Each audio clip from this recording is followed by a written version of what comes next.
வணக்கம் நிக்கிதா. நிச்சயமாக முன்னாள் முதல்வர் ஜெயலலிதா மற்றும் எடப்பாடி பழனிசாமியின் முதன்மை பாதுகாப்பு அதிகாரியாக இருந்த வீரபெருமாளுக்கு கோவை சிபிசிஐடி போலீசார் சமன் அனுப்பி இருந்த நிலையில் இன்று அவர் ஆஜராகியுள்ளார்.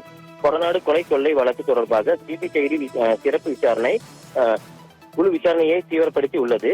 இந்நிலையில் கொடநாடு எஸ்டேட் மேலாளர் நடராஜனிடம் போலீசார் விசாரணை மேற்கொண்டனர்.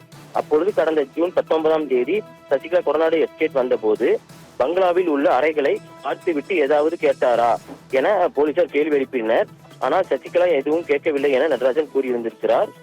மேலும் கணினி ஆபரேட்டர் தினேஷ்குமார் தற்கொலை குறித்தும் நடராஜனிடம் கேள்வி எழுப்பி உள்ளதாக அவர் கூறினார். அன்று மாலை விசாரணை நிறைவடைந்தது.